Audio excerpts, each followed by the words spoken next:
All right, we're back. I am really excited to reply to this comment that I received. Thank you to Truth Touch is what you want to be known as. I had to print out this comment because editing takes too much time that I don't have in my life right now. So my apologies. I'm going to have to read it out instead of putting it out on the screen like everyone else does. But this comment is so well-meaning and I so appreciate it. And at the same time, it also shows how, we only get a small slice into somebody's life. And a big reason why I talk about PTSD so much is because of misconceptions that are shared here. So thank you for the comment. And I just really want to share my response here. It was getting too long to type up, and after being interrupted by my toddler over 36 times, I stopped counting at 36, trying to comment back. I was just like, I'm just gonna wait until Lim can watch Loki so I can do a quick reply video here. So here's the comment. I think you have found all the tools, but you have lack of purpose. Now your focus is more on problems and tools and how to solve, which physically helps, yes, but after time, it won't change nothing. I do believe that finding right solutions, not only tools, these are part of the whole, can make you one day to stop having all these issues you are focused on. I would start first of all from trying not to be focused on all these mechanisms names and stop making videos about what is happening, etc. Instead, I would recommend to find what you really love or loved to do, etc., which by time will exchange thinking from names, tools equal trauma path into good words, good feelings equals no trauma path. In long term, I know it is hard to imagine it now, but it works. It will bring you to the state that you no longer think about the topic, and it heals your mind, your souls, and whole body. God bless you. You are a wonderful person. Too bad you don't live in Europe. I would like to have coffee with you. Well, I can feel the positive intention coming from that message. And at the same time, what rises up in me is, oh, wow, you genuinely don't really get it. So I don't know how to say that any more sensitively. It's just that you don't know what you don't know, right? You're seeing videos online of this person, and it is such a small sliver of what is actually going on. So for those who do not know me, I am passionate about just about everything. I love to sink my teeth into things. I love everything about homesteading. I love everything about animals and gardening and saving plants. If you're on my Facebook at all, you see I'm constantly like, look at this plant I rescued. And I do enjoy self-improvement because that's what's brought me out of the depths of where I was at. But that's not my whole life. The biggest piece of my life right now is actually my medically complex toddler, who I have been careful about what I share because he has a lot of very unique needs. He does have a brain injury. And this means that my parenting journey has been very, very different from most parents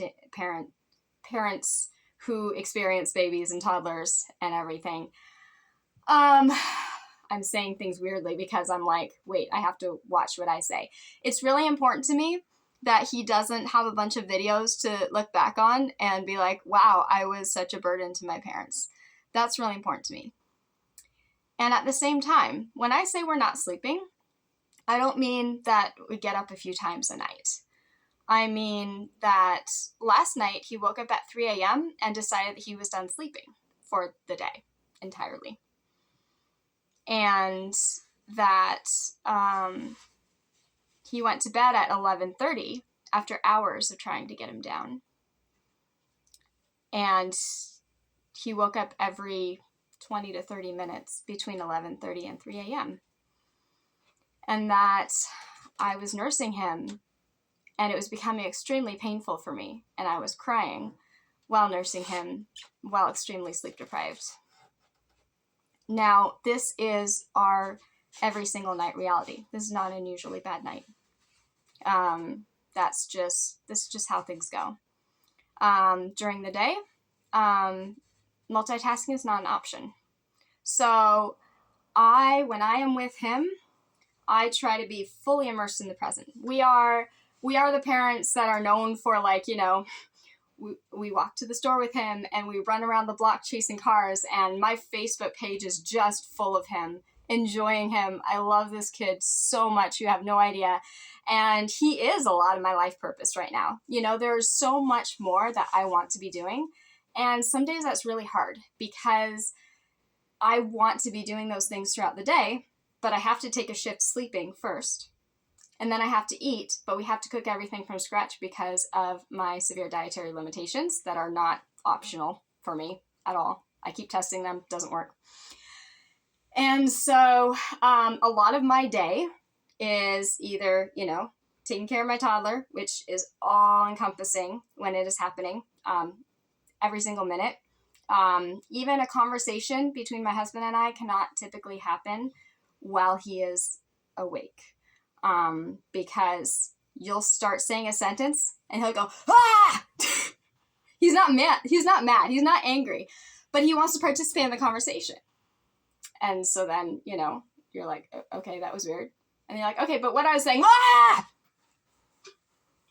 Mm-hmm. Okay, but I just wanted to tell you about my day. What?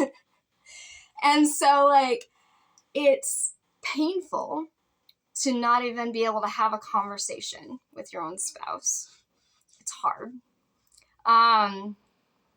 It's hard to not be able to talk with a friend on the phone. It's hard to not be able to cook or eat your own food. When we recently had to stay with my parents for, I think it was like a week and a half, 2 weeks, because of the smoke damage making our house uninhabitable. You know, my mom was there and she was watching me trying to juggle this. And I kind of just had this outburst and I was like, Mom, how do other parents do it? I said, I'm trying to eat my sandwich. I have been trying to eat my sandwich for 2 hours. The sandwich is starting to go bad because I cannot eat it fast enough because I'm trying to take a bite and then he needs me and I cannot ignore him because he is really genuinely needing me. And it's so important to me that kids' needs are met. And, you know, this isn't just a little bit of fussing. This is him being completely traumatized that I am, you know, not sitting right there with him, fully engaging with what he's doing because I wanted to take another bite of my sandwich. So these are the sorts of things that we are navigating.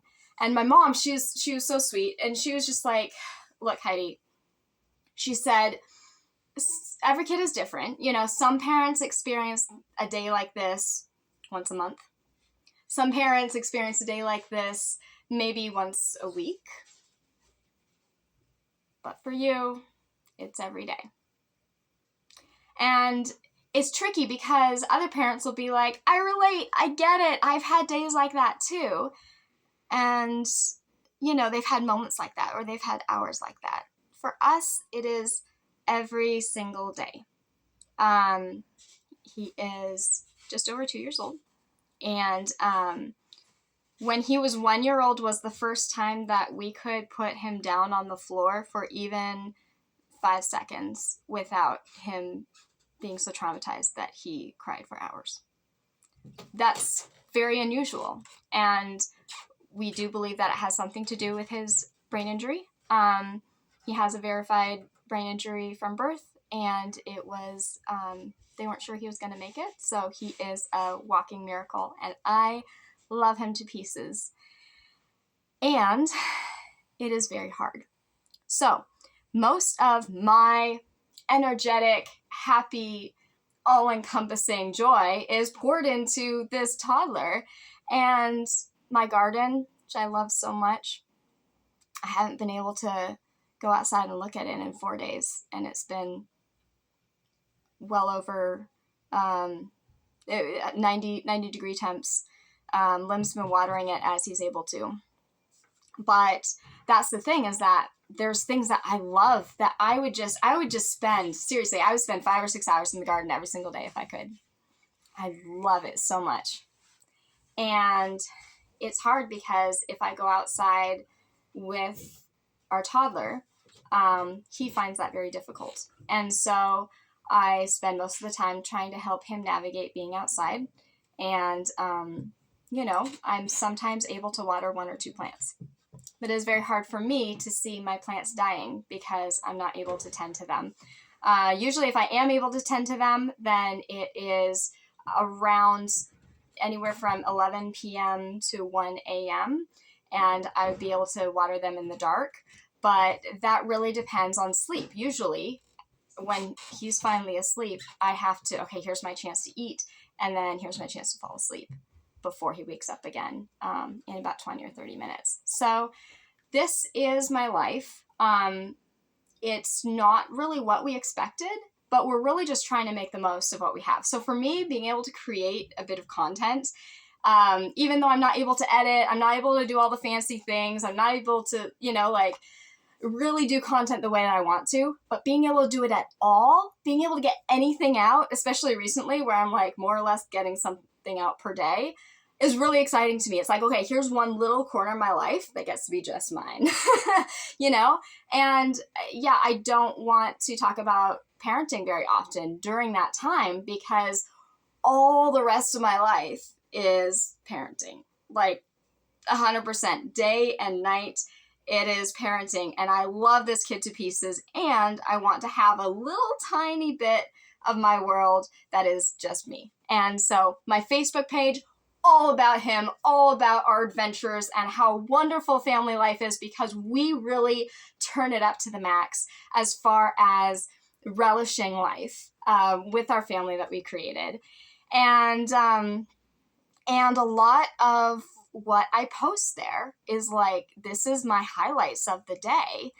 And I don't have a space to share that the entire time I was smiling there, I was trying to stave off a panic attack. Or, yeah, the whole reason that we did things this way is because I was having so many flashbacks when we did things this other way. And so we did this radical, unusual thing, and we really made the most of it. And here's our great family time. And I just wanted a place that I can actually be like, and I was actually really struggling during that time.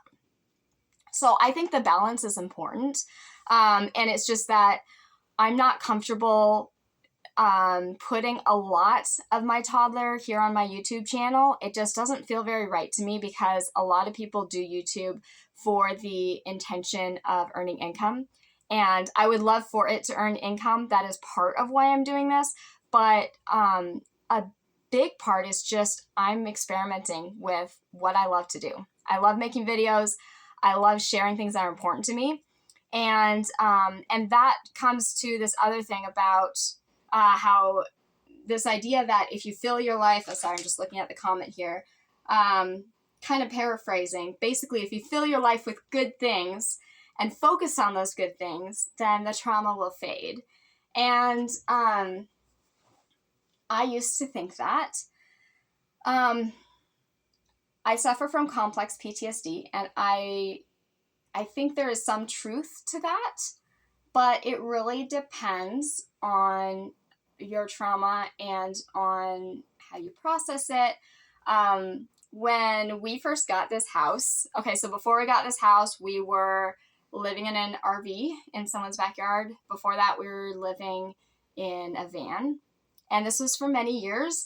And so being able to be homeowners and have our house, it was like I was pregnant, we got our home, and it was incredible. It was like so much stress of the housing instability that I had suffered for years upon years upon years was just like a huge weight lifted off my shoulders. And I was over the moon. And I told my therapist, like, I think I'm good for a while. I'm like, I know I'm not fully healed, but like it doesn't feel right to focus on trauma right now. There's so much good things happening. I just want to enjoy how amazing this is.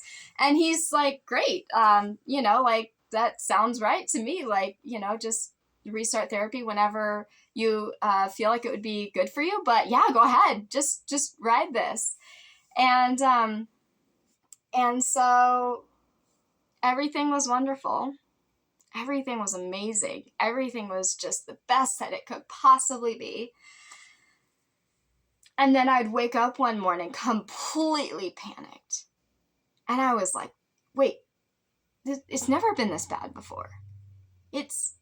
My PTSD flared up so terribly after weeks of the most intense emotional high and relief that you could possibly imagine, of finally having stability, of finally having everything feeling okay. The thing is, when you're finally feeling okay, that can sometimes be when your body goes, oh, or your brain, however you want to call this, but like your subconscious decides, hey, here's a good time to process all the stuff that happened before that you were in survival mode, so you weren't able to process it previously. Here's a good time. Now that the danger has passed, now you can finally breathe. Now that everything is okay, now remember how, you never cried over all those things? Remember how you were so traumatized and you just swallowed it down and you kept going? Well, here it is. Here it is. I'm bringing it to the table now for you to sort through. It's like if you're acquiring stuff and never getting rid of it, and you're just like, oh, I'll just like put it down here in the basement. And then like when it's time to move, then it's like, oh, here's all of the stuff. Well, my understanding is that kind of happens emotionally. That was the only way I could make sense of it, because I could not understand how everything was so amazing, and yet my PTSD was the worst it has ever been. So I would love it if it worked this way. And maybe it does work that way for some people. I don't know. But what I do know is how things have worked for me. And so I don't focus on these a whole lot during the day. I am in the moment with my toddler. But this stuff comes to me. This stuff comes in my face. And last night when I was in a flashback for several hours, I was watching my toddler during that time. And so it was very hard to take care of myself while also watching him while he was really struggling. And I am very big on gentle parenting. And so it's really important to me to try to regulate myself and be in the moment with him. And so I made that video after he went to sleep. And then after I was able to lay down for about 10 minutes or so and really tune in with myself and my needs and what I wanted to do for the evening and how to try to come out of this flashback. And so, yeah, I spent, I think it was like a minute and a half talking about PTSD. And so that's, for me, it's important to share because PTSD is not talked about a whole lot, at least from what I've seen. People talk about anxiety. People will talk about ADHD. People will talk about depression even. But PTSD, there's this kind of notion of just like, stop focusing on the past and, be in the present. And I'm trying to figure out how much I want to share here. When a PTSD When a PTSD flashback happens, it is not a choice. In fact, they get so severe that I cannot recognize my surroundings. They get so severe that my own husband feels like such a stranger to me that if he even like brushes up against me, then my whole entire body-wide reaction is, who are you, you creep? Even though in my head, a part of me still knows, okay, he's my husband, I'm married to him. And in fact, that's the response that comes up. Whoa, dude, to myself, whoa, dude, what are you doing? He's your husband. Stop having that reaction to him. But I cannot control it. So flashbacks are not within my control. No matter how much I try to focus on the present or focus on, I'm trying to be really careful to not trigger one right now. Because what happens is, for example, I will think, during flashback, I'll be like, I'm hungry. And the thought that comes to my head is, okay, I better call my mom to fix me some food. Because my entire consciousness is transported back to that time when I wasn't able to fix myself food and my mom was fixing me food, and I would call her in order to fix food. So, or I would think, I should take a shower to help regulate myself, to help kind of reset. And the image that would come to my mind is the shower from, a decade ago or 15 years ago or something like that. I can consciously correct myself. No, wrong shower. Like, we're going to this shower. But it's a constant struggle because my consciousness is back there. And then it's like, nope, stay here. Whoop, whoop. It keeps doing that. And it's exhausting. So when I'm in a flashback, it's not that I am choosing to focus on the past. It's that my brain is in the past, whether I want it to be or not. And that sometimes means I need to tell my husband, please ignore me for a while because it's creeping me out every time you so much as look my direction. That sucks. Like, that's really bizarre. That's the sort of thing that people aren't talking about. And so that's why I'm getting passionate about sharing about PTSD, because there are a lot of misconceptions about it. My PTSD is actually complex PTSD, which basically means instead of one traumatic event or a couple traumatic events, it was nonstop trauma for a very long period of time. And that makes changes in your brain. And I do believe that we're capable of healing.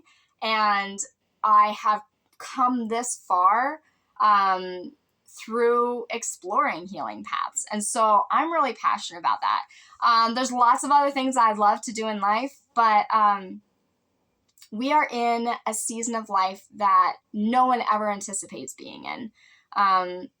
The other day, I tried to enjoy a sunset. I tried to just step outside and enjoy a sunset. And I tried for a good hour or so. And I didn't get to have a single minute to just sit there and take it in. Because our toddler is that high needs, that extreme. It is unimaginable to most people. And I just don't want to make a whole lot of videos talking about it because he is also the light of my life, and I love him to bits, and he is such an incredible kid, and he is going to keep being such an incredible kid. We're just in a really hard season of our lives where all of our other passions more or less have to be put on hold. So we are finding ways, little ways, to still express those passions. These videos are part of it. Getting chickens, trying to do a garden, all of that is part of it. And we're just going to dance with the cards that we've been dealt. So that's what you see. When you see me posting a short video, it's not edited. That's not got all the fancy, like, showing the comments in the bottom of the screen. I don't know if this counts. This is just me making the absolute most of what I've got to work with right now. So thank you for the comment. I really appreciate it.